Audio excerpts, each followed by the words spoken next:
جی السلام علیکم میرے پیارے دوستوں ساتھیوں، جیسا کہ آپ کو پتہ ہے کہ میں آپ کے لیے روزانہ ایک نئی اچھی اور بہت ہی پیاری ویڈیو کے ساتھ حاضر ہوتا ہوں، جس میں ایک بہت ہی سبق آموز اور اچھا قصہ آپ کے لیے لے کے آتا ہوں۔ تو اس قصے پر ویڈیو پر جانے سے پہلے آپ میرے چینل کو سبسکرائب کر دیں اور بیل نوٹیفیکیشن پر ضرور آپ نے پریس کرنا ہے، تاکہ آپ کو آنے والی میری نئی اچھی پیاری ویڈیو اور پیارے قصے وقت پر ملتے رہیں، اور اپنے ویڈیو کو لائک ضرور کرنا ہے۔ تو چلتے ہیں واقعے کی طرف۔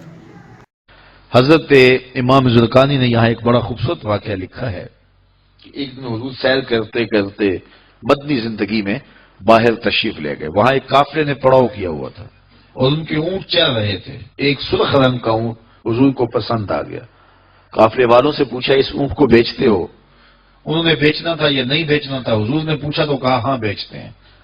میرے شیخ کہتے ہیں میں دل ویچا میں جگر ویچا جے پیارا محمد آ جاوے، نہیں میں اپنا سارا گھر ویچا جے پیارا محمد آ جاوے۔ انہوں نے بیچنا تھا یا نہیں؟ کہا جی ہم بیچتے ہیں۔ اچھا کتنے کا بیچتے ہو؟ کہا جی اتنے کا۔ سودا طے ہو گیا۔ حضور نے فرمایا کہ میں کوئی تاجرانہ غرض سے تو آیا نہیں تھا کہ میں قیمت ساتھ لے کے آتا، میں تو سیر کرتا ادھر آ نکلا اور تمہارا اونٹ مجھے پسند آ گیا اور میں نے اس کا سودا کر لیا۔ ایسا کرو کہ اونٹ مجھے دے دو اور میں شہر جا کر کے اپنی اس کی اونٹ کی قیمت تمہیں بیچ دیتا ہوں۔ انہوں نے کہا میں منظور ہے۔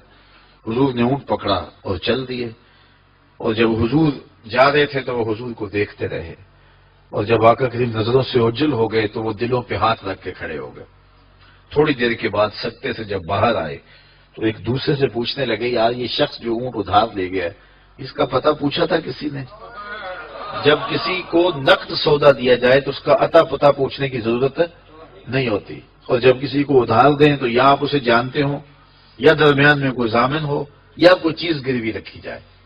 اور کہا ایک شخص آیا، تم نے اس کو اونٹ دے دیا، اس کا پتہ بھی نہیں پوچھا، اس نے کوئی درمیان میں ضامن میں نہیں دیا، تم نے کوئی شے بھی گروی نہیں رکھی اس کی، تو یار تم سب کی عقل پہ پردہ آ گیا، اس کا پتہ تو پوچھ لیتے، قیمتی اونٹ لے گیا۔ ایک بولا، یار جب وہ باتیں کرتا تھا منہ سے پھول جھڑتے تھے۔ اذا تکلم رؤیا کالنور یخرج من بین ثنایا ہو، کہا میں تو اس منظر کو دیکھتا رہ گیا۔ دوسرا کہنے لگا، یار جب وہ جو ہے وہ مسکراتا تھا سامنے والے پہاڑوں پہ عکس پڑتا تھا۔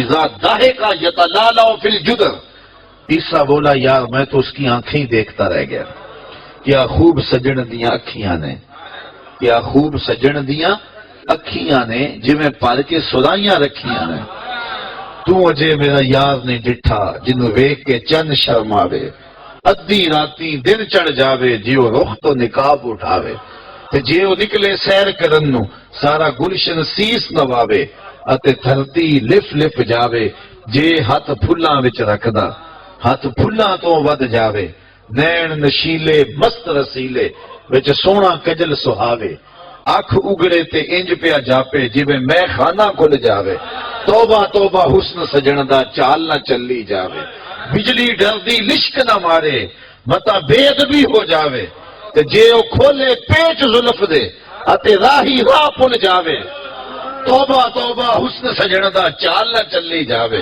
علم خدا نے اینا دتا عقلاں وچ نہ آوے، عقل خدا نے اینی دتی علماں وچ نہ آوے، کی اعجاز نظر وچ او دی جو آوے وک جاوے، خلق او دے نے مولئی دنیا کوئی ورلائی جان بچاوے، آزم ایڈا سونا ماہی سانو کدرے نظر نہ آوے۔ انہوں نے کہا جو بھی ہوا تم اس کے حسن میں کھو گئے، اور وہ قیمتی اونٹ اپنے حسن کا جادو جگا کے تم سے ہتھیا کے لے گیا۔ امام زرقانی لکھتے ہیں جب انہوں نے یہ کہا نا کہ قیمتی اونٹ ہتھیا کے لے گیا، تو اب تک خاموش بیٹھی خیمے کے پردے کی اوٹ میں بیٹھی قافلے کے سردار کی بیوی نے خیمے کا پردہ سرکایا اور ان سے مخاطب ہو کے بولی، انا ضامنۃ لسامان جمالکم لا یغدر بکم، خبردار اس کے خلاف کوئی بات کی تو اگر وہ قیمت نہ دینے آیا تو مجھ سے لے لینا، میں اس کی ضامنہ ہوں۔ انہوں نے کہا اچھا تو اسے جانتی ہے؟ کہا واللہ میں بھی نہیں جانتی۔ تو کہا پھر ضمانت کیسے دے رہی ہے؟ کہا جب تم سودا کر رہے تھے خیمے کی اوٹ سے میں نے اس کا چہرہ دیکھا تھا، اور جس کا چہرہ اتنا سونا ہو وہ جھوٹ بول ہی نہیں سکتا ہے۔ تھوڑی دیر گزری تو حضور کے غلام آ گئے کہ کون ہیں لوگ جن سے ہمارے آقا نے اونٹ خریدا تھا؟ انہوں نے کہا یہ ہم لوگ ہیں. کہا یہ حضور نے کھجوریں تمہاری ضیافت کے لیے بھیجی ہیں اور یہ تمہاری قیمت ہے. انہوں نے کہا قیمت بعد میں دینا، ہم تو خود بک گئے ہیں، ہمیں پہلے بتاؤ وہ پیارا رہتا کہاں ہے. تو کہا یہ نخلستان مدینہ جو سامنے دکھائی دیتا ہے یہی ڈیرے ہیں اس محبوب کے. تو امام زرقانی لکھتے ہیں سارا قبیلہ، اس قبیلے کا نام تھا وفد طارق، وہ سارے کا سارا وفد طارق اٹھا اور مدینہ المنورہ پہنچا اور حضور کے قدموں میں جا کے بیٹھ گیا. تیری تک کے ادامہ میں مرید ہو گئے. تو چہرہ اتنا خوبصورت تھا. اللہ اکبر. دیکھنے والے کہا کرتے ہیں اللہ اللہ، یاد آتا ہے خدا دیکھ کے صورت تیری. تو کسی سے اگر پیار اس لیے کیا جاتا ہے کہ وہ سونا بڑا ہے تو پھر آؤ نا اس سے پیار کیجئے جو اتنا سونا ہے کہ پیر مہر علی بول کے کہنے لگے مکھ چند بدر شاہ شانی ہے، متھے چمک دی لاٹ نورانی، کالی زلف تے اکھ مستانی ہے، مخمور مد بھریاں.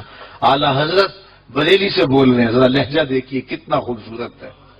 بل بل نے گل ان کو کہا. بلبل کی منتہائی پرواز تو یہ کسی کو پھول کہتے، وہ پھول سے آگے تو سوچ نہیں سکتی، لیکن اس نے بھی پھول کہہ دیا. بلبل نے گل ان کو کہا، کمری نے سروے جاں فضا، حیرت نے جھنجھلا کے کہا یہ بھی نہیں وہ بھی نہیں. خورشید تھا کس زور پر، کیا بڑھ کے چمکا تھا کمر، بے پردہ جب وہ رخ ہوا یہ بھی نہیں وہ بھی نہیں. وہ حسن دیا اللہ نے اپنے محبوب کو. تو کسی سے اگر اس لیے پیار کیا جائے کہ وہ سونا بڑا ہے تو مجھے بتاؤ کہ حضور جیسا سونا زمانے میں کوئی ہو سکتا ہے؟ اللہ اکبر. سارے حسن حضور کے قدموں سے پھوٹتے ہیں.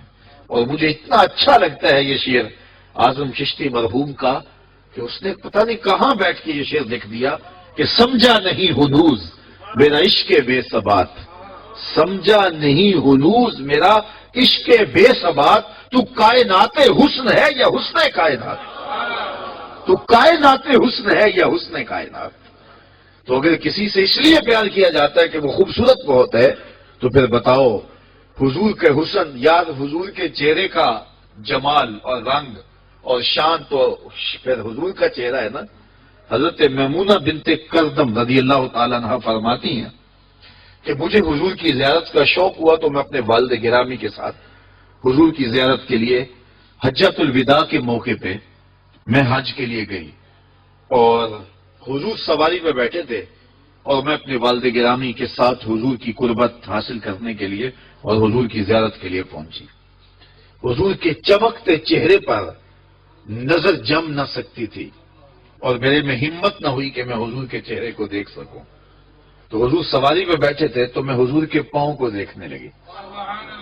فرماتی ہیں کہ حضور کے انگوٹھے کے ساتھ والی جو انگلی تھی اس کا قد باقی انگلیوں کی مناسبت سے لمبا تھا. فرماتی ہیں ما نسیت و فی ما نسیت و طول اصباحو، کہتی ہیں کہ آج تک اتنا عرصہ گزر گیا ہے حضور کی مبارک انگوٹھے کے ساتھ والی انگلی کا حسن ہی میری نگاہوں سے زائل نہیں ہوتا. یار جس کی انگلی اور جس کے پاؤں کا حسن اتنا ہے اس کے چہرے کی جمال کی کیفیت کیا ہوگی؟ وہ کسی شاعر نے کہا تھا نا کہ قدموں پہ جبیں کو رہنے دو، چہرے کا تصور مشکل ہے. قدموں پہ جبیں کو رہنے دو، چہرے کا تصور مشکل ہے. جب چاند سے روشن ایڑی ہے رخسار کا عالم کیا ہوگا؟ جب چاند سے روشن ایڑی ہے رخسار کا عالم کیا ہوگا؟ تو حضور علیہ السلام کے حسن اور حضور کے جمال کی وجہ سے اگر پیار کیا جائے تو پھر مجھے بتاؤ کہ حضور علیہ السلام سے بڑھ کر کائنات میں حسین کون ہو سکتا ہے، خوبصورت کون ہو سکتا ہے؟ تو اس لیے ہماری محبتیں اور ہماری عقیدتیں حضور کی بارگاہ میں دست بستہ حاضر ہوں. اب کسی سے اگر پیار کر لیا جائے تو اس پیار کے تقاضے کیا ہیں؟ بندہ جس سے پیار کرتا ہے اس کا کثرت سے ذکر کرتا ہے اور یہ محفل میلاد اس عقیدت کا روپ ہے، محبت کے اس تقاضے کی تکمیل ہے. بندہ جس سے پیار کرتا ہے اس کا کثرت کے ساتھ ذکر کرتا ہے، اس کا جی چاہتا ہے کہ اس کا تذکرہ چھڑا رہے، اس کی باتیں ہوتی رہیں. رومی علیہ رحمہ جنہیں اقبال نے اپنا مرشد مانا ہے، ان کا کمال یہ ہے کہ وہ تمثیل سے بات کر سمجھانے کی عادت رکھتے ہیں. وہ اس نقطے کو بڑی خوبصورتی سے سمجھاتے ہیں کہ کسی نے مجنو کو دیکھا کہ ریت کے اوپر لیلا لیلا لکھ رہا ہے. اس نے رک کے پوچھا یہ کیا کر رہے ہو؟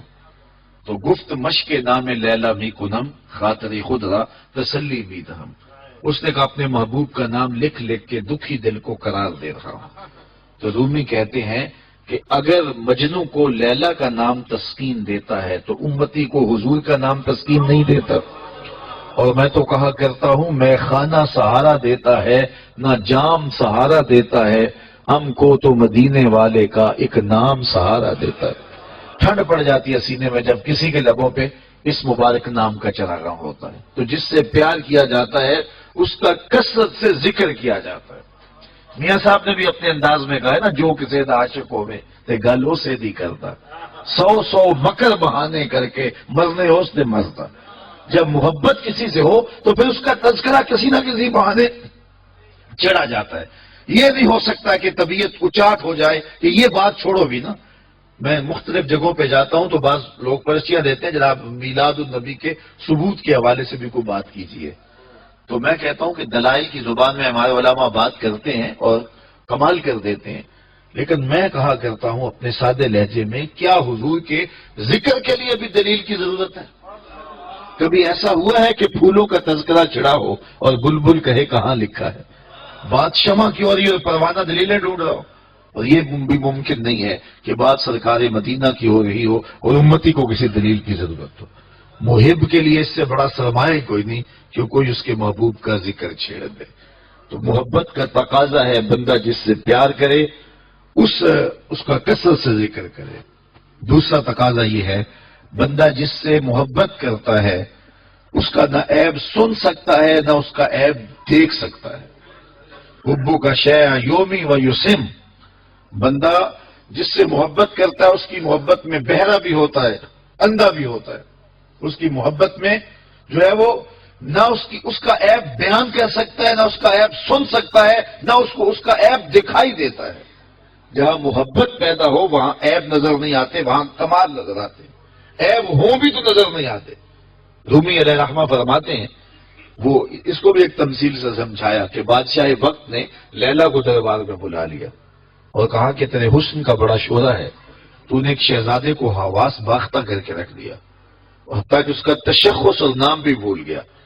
نام تو اس کا کیس تھا نا، لیکن دنیا مجنون کے نام سے جانتی ہے. وہ کسی نے کہا تھا تیری محفل میں آ کے بدنام ہوئے، نگاہ زمانہ میں بے نام ہوئے. تو نے وعدہ کیا تھا بچھڑیں گے نہ ہم، تیرے ہی ہاتھوں سے نیلام ہوئے. تشخص تک مٹ گیا، نام تک مٹ گیا.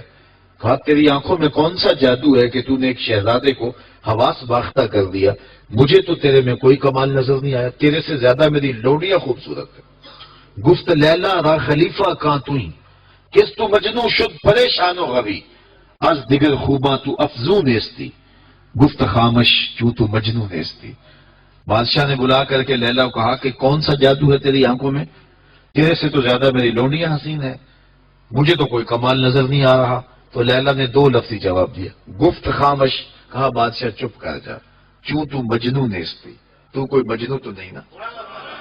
دیدائے مجنو اگر بودے تو رہا از تو عالم بے خطر بودے تو رہا. تیری آنکھ مجنو والی ہوتی پھر تو مجھے دیکھتا. تو ہوشدارو لیک مجنو بے خودست در طریقے عشق بیداری بدست. تو ہوش والا ہے اور مجنو ہوش کو چھٹی دے کے آیا ہے، اور اس کوچے میں ہوش کی پونجی چلتی نہیں ہے. تو رومی کہتے ہیں کہ اگر لیلا کو دیکھنا ہے تو مجنو کی آنکھ چاہیے اور مصطفیٰ کریم کو دیکھنا ہے تو ابو بکر کی آنکھ چاہیے. اگر وہ نگاہ ہوگی تو کبھی ہو ہی نہیں سکتا کہ کوئی عیب دکھائی دے. اور یہ تو ذات وہ ہے جہاں عیب ہے ہی نہیں. محبوب میں تو عیب ہو بھی تو نظر، اور یہ وہ ذات ہے خلقت مبرئا من کل عیب. یہاں تو عیب نام کی چیز ہی کوئی نہیں، بلکہ میرے امام بولے وہ کمال حسن حضور ہے کہ گمان نقص جہاں نہیں. نقص تو بڑی دور کی بات ہے، یہاں نقص کا گمان بھی نہیں ہے. یہی پھول خار سے دور ہے، یہی شمع ہے کہ دھواں نہیں. ہر پھول کے ساتھ کانٹا ضرور ہوتا ہے اور ہر شمع کے ساتھ دھواں ضرور ہوتا ہے، لیکن حسن رسول وہ پھول ہے جس کے ساتھ کانٹا نہیں ہے اور وہ شمع ہے جس کے ساتھ دھواں نہیں ہے. تو جہاں محبت پیدا ہوتی ہے وہاں عیب ہو بھی تو دکھائی نہیں دیتا، اور جو میرے اور آپ کے آقا و مولا ہیں وہ تو ہیں ہی سراپا کمال۔ اللہ اکبر، ہمیں اس پہ ناز کرنا چاہیے کہ ہمیں حضور عطا کیے گئے۔